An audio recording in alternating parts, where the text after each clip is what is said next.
Okay, my name's Mike TREBILCOCK, and I was born in a little village called Gunners Lake. And with the Cornish people, you'll find if people are born with tree, pole and pen, you're sure to find the Cornish men. So that's our famous saying. Football was always something I wanted to play, but we lived on the side of a hill, really, and I used to kick this ball up this hill, and if I missed it, I had to walk down to the next village to get it back. So that was my initial part of coaching, if you like. I went to Delaware Primary School. I got picked in various rep teams, and when I was 17, I was playing with the rep team, and a guy says, well, this guy wants to see you behind the stand, and I went there, and it was the manager of Plymouth Argyle, and he said, I hear you're going to Blackpool for a trial. And I said, yes. And he said, you don't want to go to Blackpool. He said, it's too far from home. He said, you come and play with Plymouth Argyle. So I went with Plymouth Argyle, and we went to a training session, and there was about 100 kids there, and my mate and I drove home, and we said, we're not going back there, we're just not good enough, and we said, we'll just go back and play for the village. And the next week the manager rang us at work, and he said, where were you at training? And we said, we're not good enough. He said, we decided that we're not good enough to come there. And he said, don't be silly. I said, well, there's 100 guys there and they're better than us. And he said, don't be silly. He said, half of them won't make it. And he said, come to training next week. So we went to training next week, and Dudley and I, we got picked in the reserve, in the third team, and so on and so forth as you go through the process. Then we got in the reserves, and I started scoring goals, and Dudley was playing well. And we went to the manager and said, look, seeing as we're in the reserves, we think you should sign us as pros. And he said, do you think you're good enough? And as 18-year-olds, we said, yes. And he signed us, and I made my debut on against Southampton, which would have been 1964. Mike Shannon was just starting with Southampton, and I scored the winner that day, and things sort of progressed from there. So, what positions did you play for your school teams then? Left wing. I was so small, the only position I could get was left wing, because nobody wanted to play on the left wing anyhow. So I always got a game because I said, I'll play left wing. And how did you do academically at school? I played football. That was all. That was your main interest. That was my main interest. So yeah. One-on-one is, two. In your early days, obviously, you'd set your sights on becoming a professional. I just wanted to be a footballer. I mean, the thing in a little village in Cornwall, all you heard was the games on the radio. So you just heard this excitement of a crowd, so-and-so was in the line, crossed the far post, his header, it's a goal, but you never saw it. You didn't know anything about it. And then suddenly TV came in, and we went, yes. That's what I want to do. How long were you at Plymouth? 2 years, nearly 3 years. And you played regularly in the first year? Yeah, Malcolm Allison came, and you haven't read my book yet, have you? No. It's called Dream, Believe, Achieve. It'll be out soon. And Malcolm Allison, so you'll hear all these stories in this book. And Malcolm Allison came, and he just made me a better player. And he's the reason why I scored the 2 goals in the cup final, actual fact. I'll tell you that later, yeah. How much were you on at Plymouth? £9 a week. We were working in the quarry, and we were on £11 a week. And then we went to Plymouth, and we were on £9 a week. And I had to pay £5 a week digs. Yeah. So we were virtually on about £4 a week. Yeah. And you mentioned your friend Doug, did you say? Dudley Barry. Yeah. What did he go on to? He went to Weymouth, and he was manager of Bideford Town for a while. He was one of the best players, but they had a lot of wing halves in those days at Plymouth, so he didn't really fit in. And what was training like at Plymouth? What did it consist of on a daily basis? Well, pre-season they used to drop us out they'd take us on a bus, drop us out onto the moors, and then we had to run back 5 miles and that sort of thing. It was just physical thing. It was just more or less trying to keep you fit all the time. Just kind of, there was no brains. There was as such. Was there much ball work? I don't mean that in a bad way, but like the guy we had, our manager was Ellis Studdard, salt of the earth, great guy. He was from Sheffield, so he would have hated me years later because he was a Sheffield Wednesday man. But he was like 50 cigarettes a day, you know, fag in the corner of his mouth, come out with his hands in his pockets with a suit on, somebody kick him the ball, he'd chest it up, big black mark on his shirt, lay it off and say, that's the way we do it here, lad, you know. That was all. Nobody taught us anything.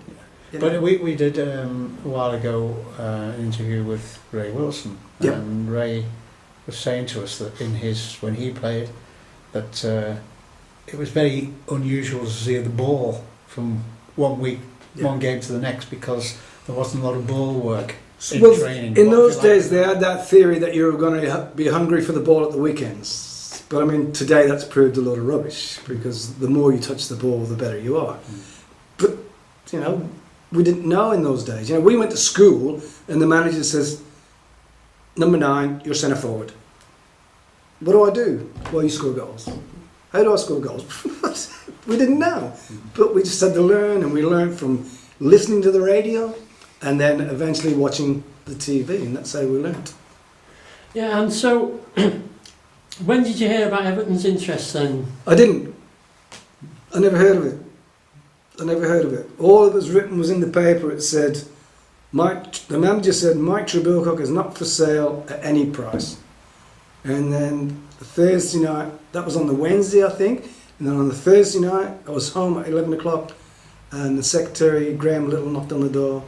And I said, what's the matter? And he said, nothing's the matter. He said, you go to Everton tomorrow morning. I'll put you on the train at 8:30. That was it. So the deal was negotiated, known to you? Yeah, it was already done. Because in those days, of course, there was no famous agents to negotiate with. No. And what was your first reaction at that time of night? Packed my bag, asked my auntie to lend me £5 and jumped on the train the next day because I was going to Everton. And that was it. On your own? No one with you? No one with me, no. And they put me in a hotel at Southport the night before. And they said, we'll see you in the morning. And that was it. And I was just stuck in a hotel in Southport, somewhere I didn't know.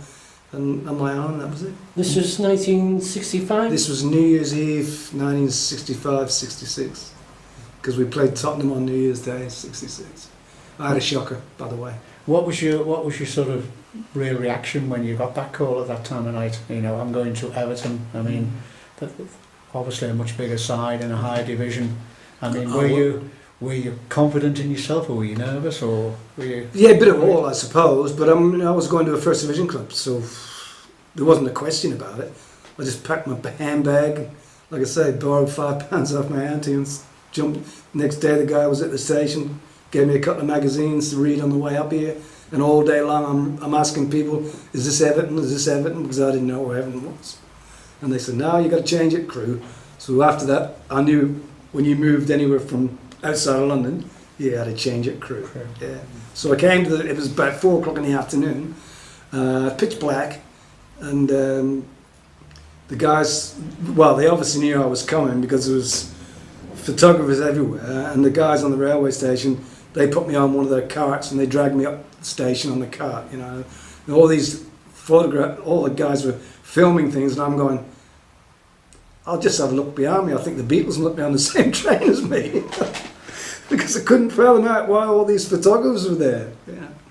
So it was big time then. Yeah. Must have been quite a culture shock for you, really. It was. So coming from, you know, because Plymouth in those days, of course, they're a much more better known side today, I suppose, aren't they? Than they were I think that's correct. But I mean, for us local kids, it was like Plymouth was our team. You know, there wasn't many Cornish kids played for Plymouth in those days. I suppose I was probably one of the first, or maybe the second. But later on, a lot of Cornish kids went to Plymouth, and but Everton was different altogether. I mean, it was. I walked into the dressing room and the guy says, "I'm Alex," and the other guy says, "I'm Colin." And the next day, I said to Colin, I said, "Where's Alex?" And he said, "Oh, he's away training with Scotland." I didn't know it was the great Alex Young that was sat next to me. I went home that night and went, God, what did I do? Well, this is the thing that we wanted to ask you, because like today, I mean, we only read about dressing room characters and people on the pitch that are characters, and Everton have had a load of those in our time. Yes. But you know, when you got there, you know, some of the names that you've already mentioned, how did they treat you when you arrived? I mean, did you get a good reception? Were they the rest of the squad? Well, you know what? the Scousers are like, don't you? They take the mickey out of everybody. Yeah, nobody's sacred. And Alex Young says to me, he says, "Oh, Plymouth," he said, "they play in orange and black, don't they?" And I went, I didn't say anything. I just smiled at him. And for about 2 weeks, all I did was smile at people because I wasn't sure what they were saying. Because you had Jimmy Gabriel going, "You're right there, kid," and then the Scousers are going, and I'm going, "What the hell is that? What are they talking about? You know, what are they all talking about?" So about 2 weeks down the track, Jimmy Gabriel says, "You're not saying nothing, are you?" I said, "No, because we're country kids, and where we come from, we sit and watch first, and then we find out what the rules are, and then we play the rules." But yeah, it happened to Alan Ball. We're going down to play Fulham. I think that was his first game, and we're in Lime Street somewhere having a meal and blah blah.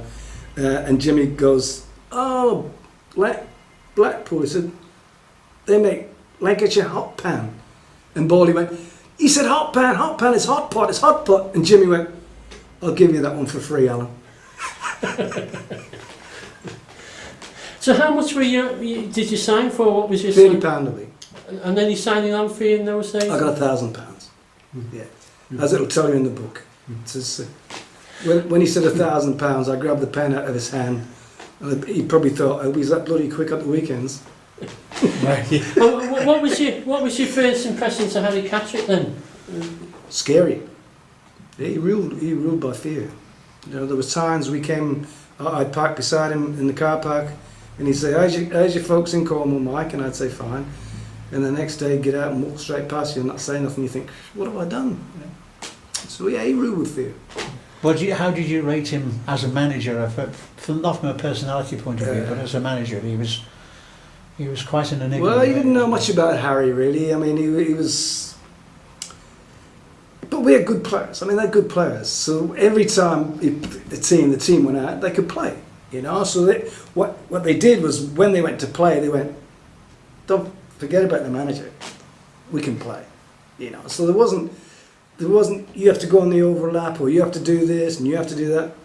It's like saying to Gary Lineker, "I want you to score goals." You don't have to tell Gary Lineker that. He was going to score goals anyway, you know. So Harry was basically like that. He just put the team out, and then we all went to play. And the facilities at Everton, I'm presuming, was out of this world compared to what you had with Plymouth. Oh, absolutely. Everything was out of this world. I mean, it was just, if it's something you dream of, well, there it was, you know. I mean, you had to get into a lift to go up to the manager's office. We never did that at Plymouth, you know. It was straight in the door, and that was it. So it was all like when Harry Cook, I don't know if Harry Cook's still alive today, but he was the scout. Lovely man, really lovely man. And he took me in the lift, and he says, he was talking away, and I don't know what he was talking about, because I was pretty scared at the time. And we got up the top, and he says, "Come on then, Michael," and walked in this room, and the manager's there, 6'2", and I was 5'7", you know. And I looked up at him, and he says, "Well," he said, "we've made an agreement with Plymouth, and we're due to a fitness test, but at that time I had a very bad injury. And he said, after a fitness test, if everything goes all right," he said, "we'll sign you."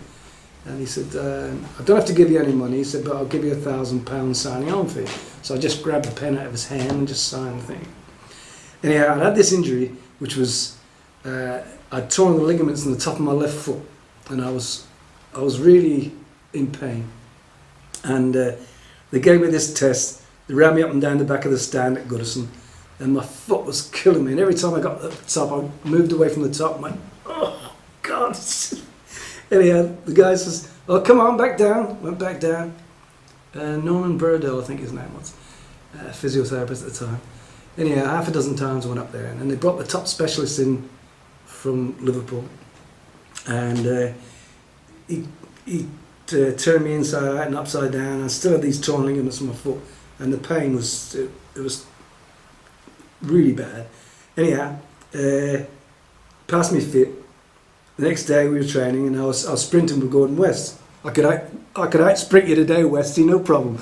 And he was out sprinting me, and he was going, "You're not very fast, are you?" And I went, "No." And he didn't know the pain I was in either.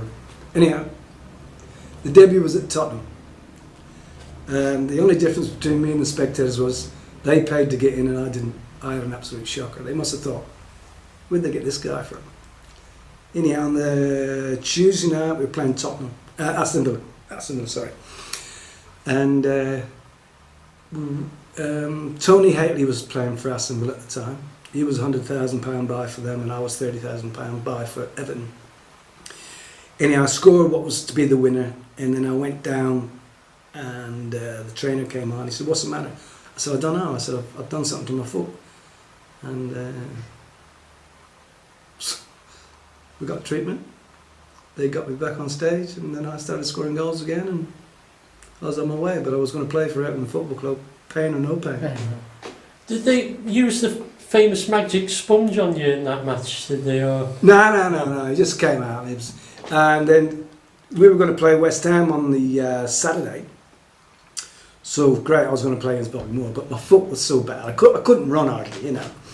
It was only like the goal was like Fred flicked it on. I ran past him, and Gladys Street end, of course, got to be the Gladys Street end. Knocked it in there, and then I limped off, and then I got treatment. And they brought in this club specialist again, top surgeon from Liverpool, and he checked my foot and turned it around and pulled it up and down, and I said, "No, I'm not fit enough to play." And his words were, "I think he didn't have such a good game as he'd liked on Tuesday night, and he doesn't want to go down to London to play." But he didn't know the pain I was in. How long did that last? How long did you have that injury? Oh, I suppose about a month, you know, because it happened about 2 weeks before I came, and then I played the Tottenham game, like I say, which I played a shocker. Then I played the 3/4 of part of the game against Aston Villa, and then I went and started in treatment, and I suppose for about a month, because I tore all the ligaments in the top of my foot, so it was pretty bad. But you didn't have once it's healed, you didn't have any more problems with it? No, never any problems with it. No, it just never had any problems with injury after that. Really, it was just a freak. It was a freak thing, you know. Like I was playing for Plymouth, and the ball went over my right shoulder. It was a wet day, and I thought, if it lands on the turf, it's going to shoot out of play. So I try and catch it on the instep of my right foot, and when I reached out, my left foot came back under me, and I sat down on my heel and tore all the ligaments in the top of the foot. So it was pretty bad. But I mean, I was going to play for Everton anyhow. You know, cut my other leg off if you want, but I'm still going to play. I mean, did you? When you got, I presume you got injured other times. Was that your mentality? I'm going to play whether I'm injured or not, or you know, did you block the pain out to play, or did they give you an injection, or? No. You just play. There's only one thing: playing. You don't want to be on the treatment table where the guys are out there playing. So you don't. I mean, I never had a bad injury after that. That was the worst injury I'd ever had.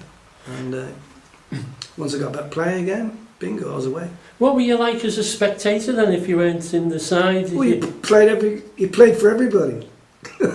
That was the problem when you're a spectator. You play for all the rest of the players. You play for your defenders. You play for your midfield players. You play for your strikers. I mean, that's the way soccer is. Did you, if you weren't in the first team at that time, were you left out? Were you separated from the first team, or did everyone train together, or was it, if you're not in the first team, you don't train with the first team, that sort of thing?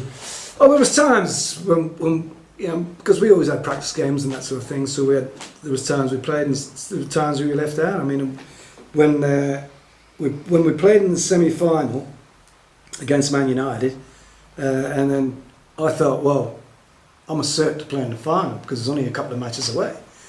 And then I played against Sunderland, the great Jim Baxter, and another shocker. So I was left out, and I said to the boys, "What do we do now?" And they said, "We go down to Wembley, watch a cup final." And I thought, great, I've only been here 6 months, I'm going to Wembley to watch a cup final. So that would have done me anyhow. And we were talking about, I mean, what was the like, in those days the pitches weren't, you know, like a bowling green they have nowadays. I mean, you would have played on muddy pitches and snowy pitches. What was that like in those days?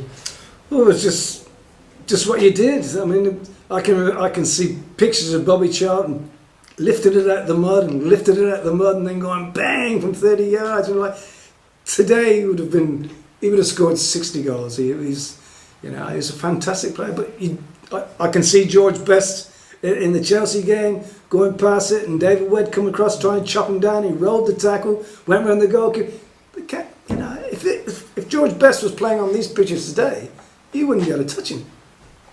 When you were at Everton, and you were obviously still there then, did you have any favourites? I mean, anybody in the side that you rated, or who would you think was the best player you played with when you played for Everton?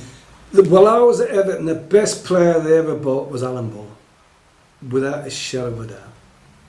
Great, I had the admiration, Jimmy Gabriel. Jimmy Gabriel, I love Jimmy Gabriel. Everything about Jimmy was, what you saw with Jimmy is what you got. And Alex, you mentioned before that you were a... What can I say about Alex Young? I mean, I was talking to a guy in Australia, and I mentioned that I played with Alex Young, you know, and he says, "You played with Alex Young?" I said, "Yeah." And he went, he said, "I saw him play in Scotland." He said, as a 17-year-old, I think. And I think they were playing against Rangers, and this fullback just lifted him up in the air. And he said, then Alex Young got the ball and said, "Okay then, now I'll show you how to play." And Alex Young tore him apart. So that was as a 17-year-old. So this is a stranger from Australia that told me that story, you know. So he's a legend. That's all it. That's it. Like I say, with me, the wife calls me a legend, you know. But yeah. Of course, he's a legend. Yeah. I mean, they were. I mean, obviously, he is obviously another hero here. But I think there's very few that aren't heroes here anyway, because I know that everybody looks at them, what they've done for the club, and this is why I say that we, you know, don't ever forget them, and I'm sure that you'll never forget it in your time. Oh, it's just, people say to me, who did you play for? I say, Everton. End of story. Then I'd say, yeah, Plymouth and Portsmouth and all that's great, but Everton for me is, and the way they treat me when I come here is like, you know. And I say to people, what is it? And they say, you don't know what you did that day. And I go, what did I do? And they go, you don't understand, do you? And I'm trying, tell me. You're talking about the crowd. I mean, the crowds must have been a big difference, wasn't it? I mean, Plymouth, a small crowd. Everton, you're probably playing 50, 60,000 every week. Yeah. What was that like? What was the difference between... Well, Plymouth was 18,000. Which is fine, and Everton were 30,000 plus.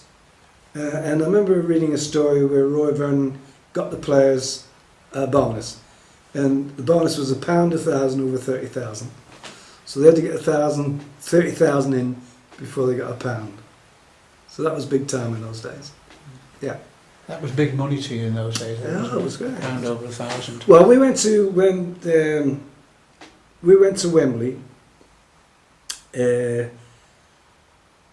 All the players got a new contract, and it said that they would be paid £800 for playing in the cup final.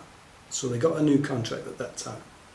But I wasn't in that contract because I wasn't playing until, well, I wasn't going to play, end of period. And so I got a crowd bonus that day, which is pretty good. Yeah. So, but you mentioned playing Manchester United in the semi-final. I mean, obviously, it's building up to your career at Everton is the final, which we can't get away from. That'll always be in your memory, and it'll always be in the archives of the club. Yep. Well, I was just going to ask you. I mean, tell us about your reaction at the end of the semi-final. How did you feel? You were at Wembley. Well, it was great. I mean, we played at Bolton. It was at Bolton, the game. I think there was 55,000 people there. They were hanging off the floodlights. You couldn't believe the scenes down there. And we're having lunch, and Harry Catcher gets a little board out, you know, and he goes, Ray Wilson, Brian LeBone, Brian Harris, Tommy Wright, blah blah blah blah blah blah, and Mike, you're playing instead of Fred. And I'm going, he just didn't say that, did he? You know, because I was just sitting there listening to what was going on, because there was 15 of us went down, and then he just puts a little thing there. He says, "Mike, you'll play there instead of Fred." I was playing the semi-final against Manchester United, the great Manchester United. team I'd only read about. And then I was going to play against the great Dennis Law and Bobby Charlton and all those guys, and I'm going, can't believe this. Well, what was your feeling when you came off then, having won that? Great. Oh, it's the best feeling, because you're in the final then. Mm-hmm. That's the greatest feeling of all, you know. But then surely the worry is the fact that, am I going to get injured between now and the final, and will I play in the final? So surely that must have you must be thinking about that in your mind, are you? Never bothered me. Never bothered me about being injured. You go out to play, you go out to play.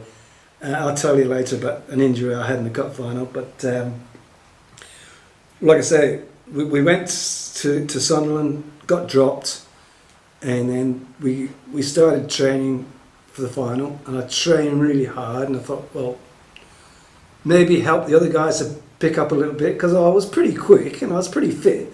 And I think what happened was when Harry Cattrick and the staff saw the way I trained, they had a little bit of a thought then about Fred, who did have a problem with the cartilage problem. And I think maybe because I trained so hard in that time, that might have just changed their mind between Fred and I. But there was never anything between Fred and I. I mean, we remain friends to this day. So I mean, he went to Birmingham, I went to Portsmouth. After the game, we had a beer together. So it was nothing to do with Fred and I. It was just to do with the management. You know, that's the way it was. Did you? When were you told the team then for the final? Well, Friday lunchtime, there was Colin Harvey, Andy Rankin, Tommy Wright, the goalkeeper, young goalkeeper. He went to Arsenal as a cover to Bob Wilson. Barnes, was it? No. Jeff Barnes? No. Jeff Barnett. Yeah, you got it. Jeff Barnett, and we're sitting having lunch, and the trainer went over to Sandy Brown, and then he came to Tommy and he says, "Tommy, the boss wants to see you in this room after lunch." And then he turned to me and said, "Mike," he says, "he wants to see you as well." And John Hurst said, "You must be playing, Tribs." And I said, "No, I'm not going to play." I said, "Just come down." What I thought was, I was in there to hear what the manager said to Tommy and Sandy. But when I got in the room, Fred Pickering was there. And I just couldn't work out what Fred Pickering was doing there. And the boss says, "Well, look, Mike," he said, "Look, at a time like this, decisions have to be made." He said, "And I'm the one that's got to make them." He said, "Sandy, I'm leaving you out and put Tommy back in," which we all knew anyhow. And then he said, "Fred, I'm leaving you out and putting Mike in." Well, if the saying is you could fall off the back of your chair, that's what I felt like, because I thought I'd only gone down there to help put the gear out. So then the boss said, "You two can leave." He said, "Because these two guys might want to say something to me afterwards, you know." So Tommy and I went outside. We just put our arms around each other, hugged each other, you know. And then from inside was like words we can't use at the church, that's for sure. But there was very nasty words said to the manager because they were obviously disappointed. Did they did take it badly? Did they? I mean, they did take it very badly, and I'm sure anybody would. I mean, it's been established stars at Everton, and I mean, when they came out, they shook our hands and didn't show any malice or whatsoever. But I'm sure that the rest of the players would have thought, you know, a 6'2" Fred Pickering or a 5'7" Mike TREBILCOCK just doesn't weigh up, you know. But you just go and do your job. Now, I presume this was at the team hotel. Yes. What was that? Where was it? Where was it? Do you remember? Oh, God, it was some country mansion somewhere out in the bush in London. Yeah. And how long before the cup final did you go down to London? We went down on Thursday. Yeah, so we had Thursday night there, and then Friday lunchtime was the decision to pick the team. did you do any training actually while you were there? No. Any light training? No, or we just, played golf. I think it was just keeping the team together. Pitch little putt golf course there, and we just because once the team was picked, then we couldn't sleep. Of course, I mean that was it. Once the team was picked, we just, you know, the boss came around, gave us the trainer came around, gave us a little tablet, you know, take that, and Sleep. I couldn't sleep. We couldn't sleep. Couldn't sleep. Got a fag out and lit a fag up. Sat up all night going, Christ, what have I done here? What's happening here? Who was your roommate? Who was your roommate? Colin Harvey was that night.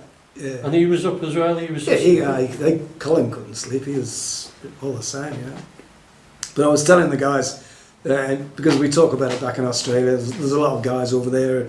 They support Celtic, Arsenal, West Ham, all different sorts of guys in their 30s, 40s, And they said, well, you were on the bus. What did you do? I said, well, we were downstairs smoking a fag. So you got to be kidding. I said, no, because all the older guys were up there with the cup because they were sort of finishing, but we were young kids. I wouldn't get the fags out. Yeah. So what was the Saturday morning like? I mean, were you up early or? Oh, yeah, we were all up early. I mean, it was just we really just didn't know what was going to happen. We didn't know what was going to happen. I mean, when we went down Wembley Way, there was a million people, I suppose, to exaggerate, and guys were climbing up the walls trying to get into the ground, and you think somebody slips here, there's death, but they didn't care because they had to get into the ground, And a mate of mine I used to play with at Portsmouth, he looked through the window and he went, "You'll get 2 today, Trebs," and I went, "Thanks, mate." Yeah. Did you have a cup final suit? I mean, in those days. They did, but I didn't. Because I had to wear my arm because I was the last minute choice. So everything that applied to all the rest of the team didn't apply to me. So I had to wear my arm suit. And your boots as well. I mean, were your own boots? No, all boots were supplied. Yeah. All the rest. But Westy tells a story about when he first started, his mum used to darn his shirt because he couldn't afford a second shirt. Now they just throw them away and get a new one. So, describe what it was like on the coach going down. Can you remember what it was like? Any card schools or? No, it was very quiet. It was very quiet. It was just, we didn't know. I mean, I certainly didn't know because I'd never been there before, not even to watch, so I didn't know what to expect. And once we went out and we walked around the ground, and there was a guy there from Plymouth, and he shouted out to me, and I went and spoke to him, and we had a chat, and years later I met him again. He said, "I couldn't believe you came over and spoke to me at Wembley." I said, "Well, you're a friend of mine, why wouldn't I do that, And then when we went into the dressing room, it was like, that was a different world. It was so quiet, Westy always gets sick in here, he's got to go to the toilet and vomit, and Colin Harvey doesn't speak, and all the guys had their own, Labby was a bit chirpy, but with about 10 minutes to get out there, everybody was quiet. Everybody was quiet. There was no jokes whatsoever. They knew, or we all knew then, that's what we were there for. Did you have any superstitions? I always like to go out last. Did you manage to do it in the cup? No, Colin pushed me in front of him. What was the reaction when they scored so early on? Because they scored very early, didn't they? Well, they shouldn't have scored really because they kicked off 4 minutes early. So in real life, when they started playing, they scored so early.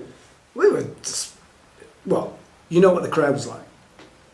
The crowd they were just absolutely shattered. I mean, they couldn't believe it. And for the rest of the day, they really couldn't believe it until it was 2-2. Because in my book, Dream, Believe, Achieve, it'll tell you the whole story, okay? And the story really is that once Sheffield Wednesday scored, then the rest of the day, the Everton spectators were going, "Harry's got it wrong. Shouldn't have played Mike. Should have played Fred."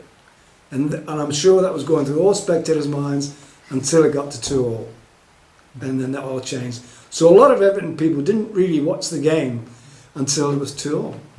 What was the half-time team talk like then? What was Harry Catterick? He said, "Don't worry about it." He said, "Just keep playing your own game. You'll be right." And then when it was 2-0, we thought, well, he was a Sheffield Wednesday manager. I think he might have got a bet on them at the moment. And you scored about a minute later, didn't you? Yeah. After the 58. Yeah, we scored 2 in 4 minutes, and then it was all Sheffield Wednesday just panicked. They just lost the plot. They lost the plot. Before that, they were the better team, and then they just they were just going to go on and try and get the winner, whatever happened. You know, they left it open at the back. You know, they sent the centre half forward. They were going to get the winner, and then of course, when Derek Temple took off, I was going after him, and I'm saying, "You shoot, let the keeper save it, and I'm going to be there for the rebound." But he just put it straight in the corner. Can you remember your 2 goals then? The first one, was it knocked down from Derek? Yeah. Yeah. Can you remember? Yeah. What you thought when it was being knocked down? The first goal was straight from the training ground. I mean, we did it every week. When you work with 2 strikers, you always work on the theory that one comes short and one goes long. That's the theory you always work on.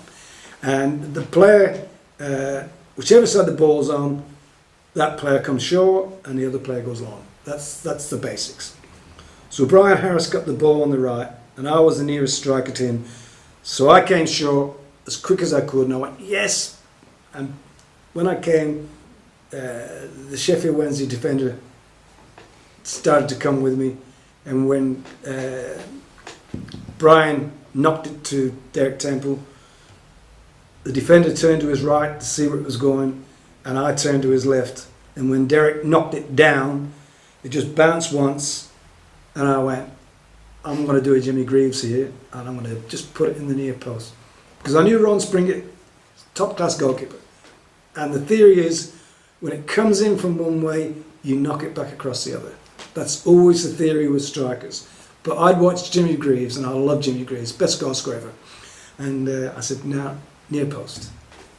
It bounced up, and I just volleyed it straight in the near post. And he was dead. And what was your thoughts? Oh, I just jumped over the moon. I just yes. Well, I mean, if you thought, you were proud of that one, I mean, when you got the equaliser, you must have been... The second, like, what is happening? The second one was a classic. It was Malcolm Allison. When Malcolm Allison first came to Plymouth, he told me, as a striker, when you're in the box, you've got more time than you think.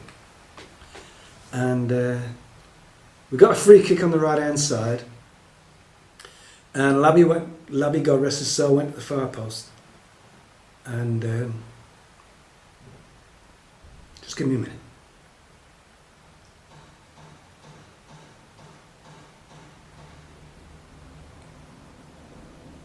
So yeah, and we knew Alex was going to knock it to the far post. So I said, when that ball goes to the far post, I was stood on the edge of the box. I said, when that ball goes to the far post, I'm going to hit for the penalty spot. Alex took it, over it went, back it came, I headed to the penalty spot, and it landed right in my stride. And Malcolm Allison's words came back to me. He says, you've got more time than what you think. And I hit the sweetest half volley I've ever said. And I said to myself, don't worry about scoring, hit the target. Keep your head down, put as much leather on leather as you can, and just hit the target. And when I looked up, Ron Springer was lying on the ground face down, and the ball was just rolling out the back of the net like that. I never saw it go in. I've never seen it go in to this day. Because nobody can show the replay of it. It went so fast. Again, your reaction must have been even greater than the first. When 2 guys just tackled me there, and I didn't know what was happening. These 2 guys just grabbed me. I don't know where they came from or anything like this. And I'm on the floor, and these 2 guys are tackling me. Oh, that was the famous pitch invasion. Eddie Cavani. Yeah. And what was your thoughts? Were you seeing this, or were you still thinking, I've scored 2 goals? No, I was still running away, and next thing, these 2 guys just dragged me back. I didn't know. Well, in those days, you didn't expect spectators to come on the field anyway.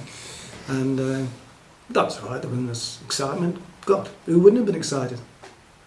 What was your reaction from the team after that? I mean, you'd pulled back from 2 down to 2-2. You had time to get going. I mean, did you, I should imagine you all sort of believed in yourself then, that we can do this? Yeah, we picked it up then. We picked it up.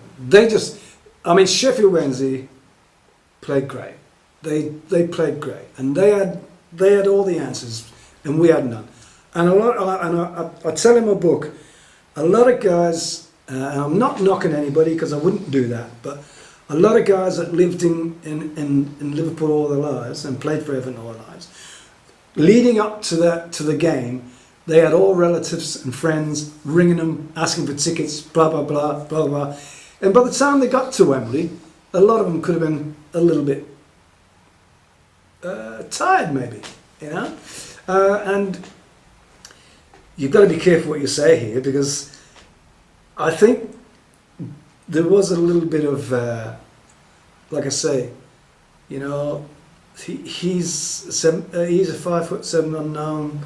An England centre forward's been left out, and I think in early periods of the game, the ball didn't come my way as often as it should have done, and I think until say they were in trouble, they thought, well, we've got to reuse this kid, you know.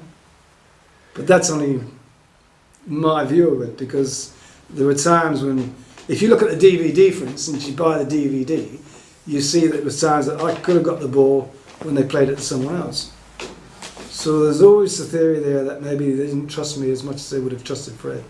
But then again, saying that, if Fred had played, he might have scored a hat-trick in the first 20 minutes, and then all things were different. What was Fred and reaction like after the game? I mean, obviously he was upset he didn't play.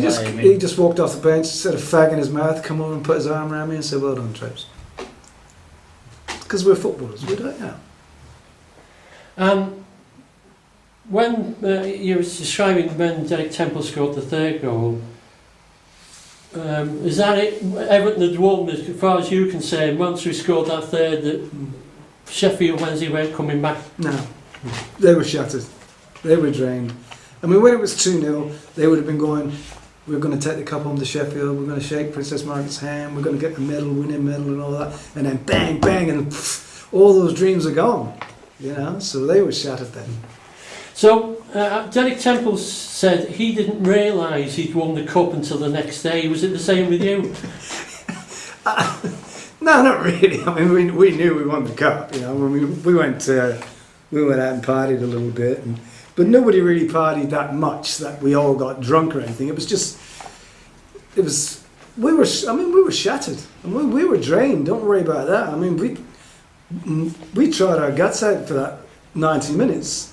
And I remember Colin Harvey and I went to a club and had a couple of beers, and then we basically went back to the hotel and just had a few more beers and went to bed. So what was the reception like when you came back to Liverpool? Oh, that must have been unbelievable. Absolutely unbelievable. Could you sort of take that in, or? No, we didn't expect that. That was fantastic. I mean, and because I used to live at Norris Green, I was in digs there with a lovely couple, Jack and Doll. But when I came to Everton, they put me in this little room in Norris Green. And for 2 weeks, I just wanted to go home. I was stuck in this little cold room. And I know that Jimmy, husband, used to go home quite regularly. I had to go and bring him back. And the only thing for me was I couldn't get back to Plymouth, but Jimmy could get back to Newcastle. So for the first 2 weeks, I was very lonely, because you come from a family of 14, and then you find that you're stuck in a little room somewhere 400 miles away from home, something like that. And there was a time when I thought, well, I'll go home. And then I started writing letters to my family and phoning my family, and they kept writing letters back, so I got a little bit closer to home again, and then I eventually got over that period. But I can understand guys moving away from home and wanting to go back home. Yeah.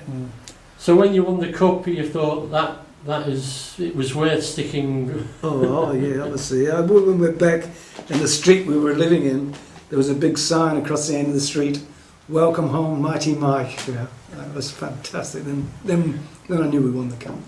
How many of your family went to Wembley? Did you get one? Just the one. Only one. Yeah. You didn't get freebies for. I got 2 stand tickets, and Jack, who worked for the fire brigade in Bootle for years and years and years, he's dead now, and Dudley Barry, my mate. So I had these 2 stand tickets, and I think they were about £11. I don't know what they were. Anyway, it doesn't matter. And I said to Jack, I said, yeah, here's a stand ticket for the game. And he just cried, just broke down and cried. I sent one to my mate, And I knew when they got to Wembley, they were sat beside each other. And Jack's in the stand, proud as punch, you know. And he turns to the boy beside him, he says, "See that number 8? And my mate says, "Yeah." He said, "He's in digs with me." And my mate says, "See that number 8? He says, "Yeah." He says, "That's my best mate." And they had the best day of their life.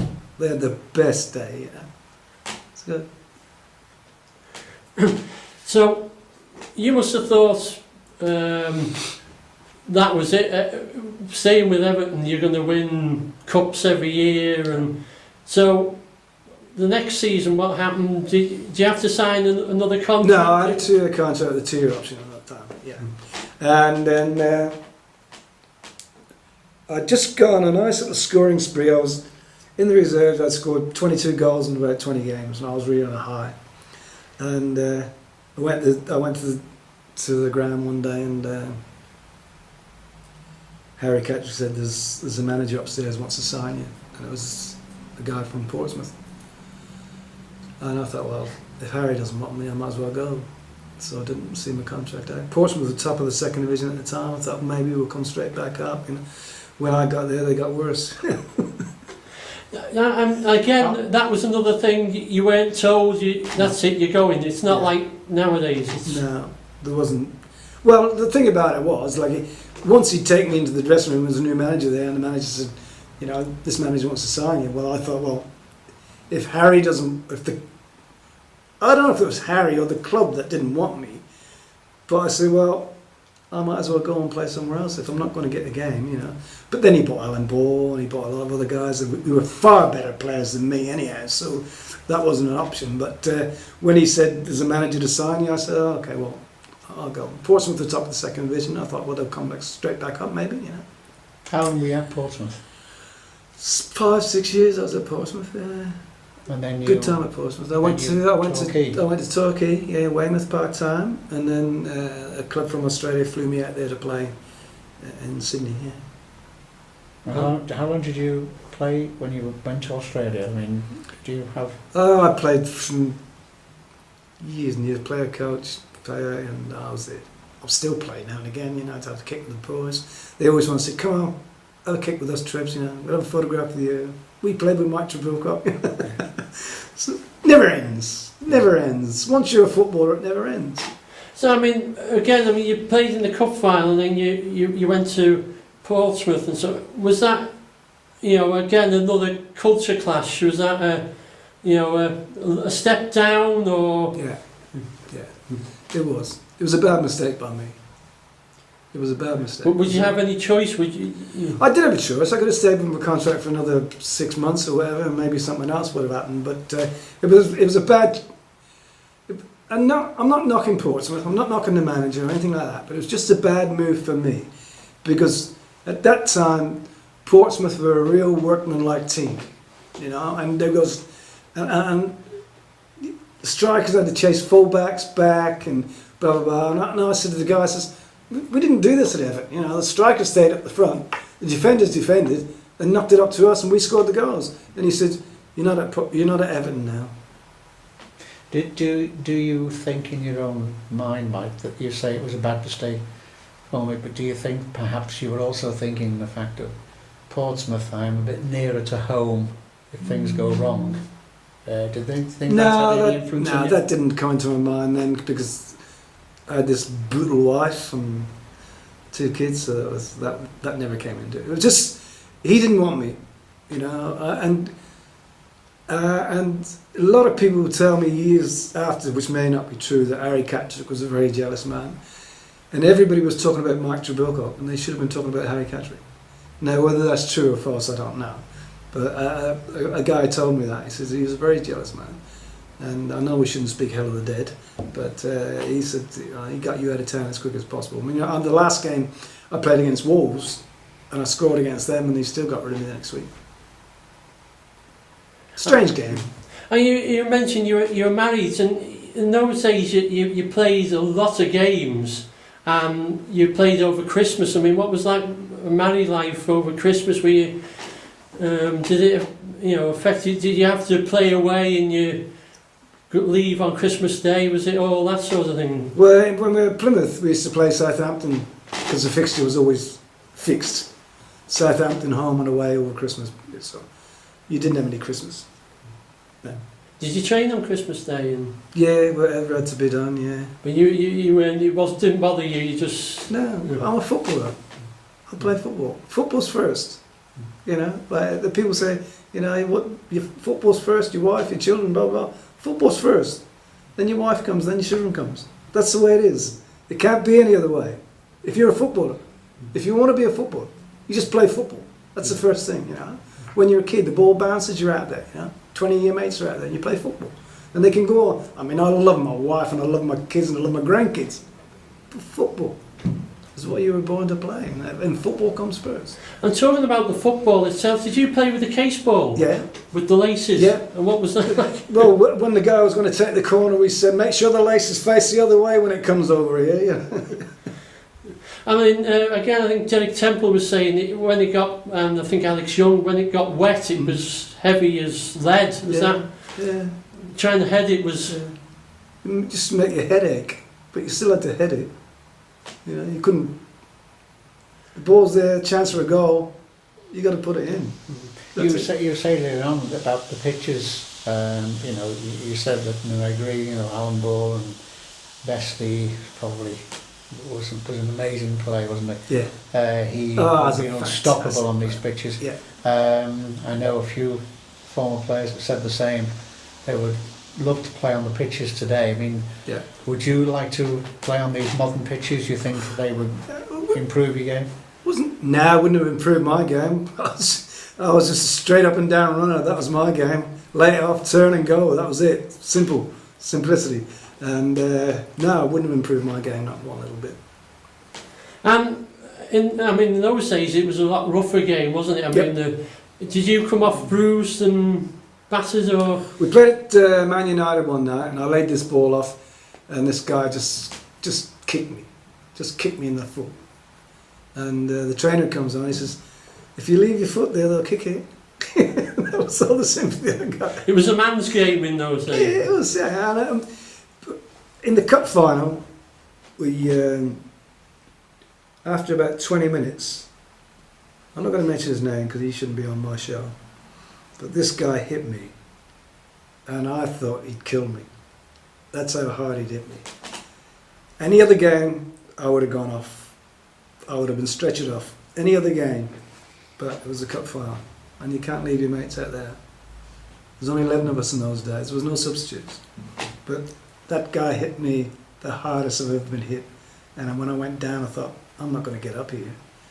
And after about a minute, I got up. He hurt me for about 5 minutes. But I've hurt him for 44 years. Well, that's it. I think that's a good way of getting your own back. Exactly, yeah. I'm not going to mention his name. So, basically, Torquay was basically your end of your professional career. Yes, yes. Mm. Yeah. I had 2 good years at Torquay. I enjoyed Torquay as well. I enjoyed all my football. I enjoyed playing five-a-sides. I enjoyed kicking around with my son and my daughters or whatever. I enjoyed the ball. The ball was the only thing. You know, once you get that ball, that's it. You know, you take the ball to bed with you and you put dubbing on it and you smell that dubbing, your life's changed. Your life's changed. You mentioned to us about Brian the Bone. I mean, you said he was basically a legend. Of course. I mean, every Monday morning, without a say, Labby came through the reserve grade dressing room every day, and he said, "How'd you go on the weekend, lads?" And I was on a goal scoring spree. I was scoring goals in the reserves. Like I told you, I think I scored 22 in 20 games. And Labby'd come in the dressing room and he'd go, "How'd you go, lads?" And won 2-0. And he said, "Well, who scored the other one then?" Because it was guaranteed that I'd scored one anyhow. And he said, "Oh, so-and-so scored the other one." And one day he came and he says, "How'd you go, lads?" He said, "I won 3-0. So who scored the other?" And he said, "No, Trebsy scored all 3, you know, because I was on a real spree." But that was the joke in the dressing room. Who scored the other one? I mean, were there any players for the reserves who never made it for Everton, but you thought, he's a good player. Were anyone who played alongside who never made it into the first team, but you thought should have done? John Hurst, I thought, should have made more appearances. I like Hurst. He could play out the front, he could play at the back. He was a good friend of mine too, and I thought he could have done more. And did you have any thoughts of going into management at all, or? Yes, I do. But when we gone to Australia, it was part-time basically, so there was no money in it. So you just had to get a job and get on with your life. And I coach a women's team at the moment, actually. Yeah, I enjoy that. You were mentioning about Malcolm Allison. What was the difference between Harry Catterick and Malcolm Allison? Was Malcolm Allison, you knew he was going to be the man he was when he was coaching you, or did he become better after? You know what I mean? Did you think this is going to be a damn good manager, Malcolm Allison? Or when he walked in the dressing room, like he was 6'2" or whatever, and just he was class. Yeah, and we all went, "Who is this guy? I want to be like this guy." And he just changed everything. He just changed my life. As a striker, he just changed my life. When I first went to Plymouth, I was just a basic striker. Run the through balls, put it in the back of the net, that sort of thing. And he taught me how to dip it and bend it and all those sort of things. So he just changed my life. And like I say in the book, it'll tell you that too. That he was the man, and that's it. So he did more really for your career than Harry Catterick, basically. Yeah. Harry Catterick didn't do anything for my career. Malcolm Allison did it. And that's why Harry Catterick bought me. Well, I think, Mike, to sum up, I think you've come across that football has been so important to you and how you've loved it, and it's obviously in your blood. Oh, yeah. And it's probably silly to ask you, but have you sort of any regrets in your career or would you turn around and say, no, I'm happy and I've just got no regrets? No, I've got no regrets. I mean, a guy once said to me, he said, "Are you rich?" I said, "Yeah, I've got a beautiful wife. She gave me a beautiful son, a beautiful daughter, and we've got 6 grandchildren, and they're all beautiful, so yeah, I'm rich." Finally, what's your... I mean, Ray Wilson said he would have crawled over broken glass to get to Everton. You don't believe him, do you? Dave Hickson said he would die for Everton. What is your feelings about Everton then? Well, once you put on the blue shirt of Everton, that's it. You're an Evertonian. Whatever else I mean, and to be fair, what happened to me is going to make me more of an Evertonian than probably anybody else. Because we talk about it in the book again, it's Roy the Rovers. It doesn't happen. It doesn't happen. You don't go to Wembley and be 2 down and then 4 minutes later you're 2-2. It just doesn't happen. So for me, for Everton, it's got to be Everton forever. Love Plymouth, love Portsmouth, love Torquay, but Everton, that's it. Well, because of you're living so far away from us, to say we don't see you very often. When you came over, I know Everton, I think, looked after you and showed you around, and you met, David Moyes and things like that. What was your reaction to meeting the current setup? He's bigger than I thought. He's bigger than I thought. I've seen him on TV a few times, but I didn't realise it was that big. And lovely guy, made me welcome. Everybody at Everton makes me welcome. I come to the front door at Everton, the guy opens the door and I walk in. People say to me, "How much is it a ticket?" I said, "I don't know." He said, "No, I don't know how much it is, because they don't charge me." And I don't think there's many people. There's been many great players, but I don't think anybody's been treated as well as me when I come to Everton. Well, Mike, I think we thank you for your time. It's a pleasure. Thank you for being so honest with us, and I think we've realised that how much you've loved the place the same as we do. And I think we'll just finish by saying it's been a pleasure to see you again. We hope that we do see you again, that you won't forget us, and I'm sure you won't. And we, from behalf of the former players and the football club, we wish you every success. I was talking good health for I the was future. talking to the father the other day, and he took me at the back garden, and I said, "So okay, so where's my plot?" And he said, "You're there," and he said, "Derek Temple's there." I said, "Thank you very much." Well, thank you, Mike. It's a pleasure. Thank you Being very for honest. being It's a so pleasure. honest. And as I say, good luck to you for the future. Yep. And let's hope we see you again shortly. Thank you very much. Thank you very much, Mike.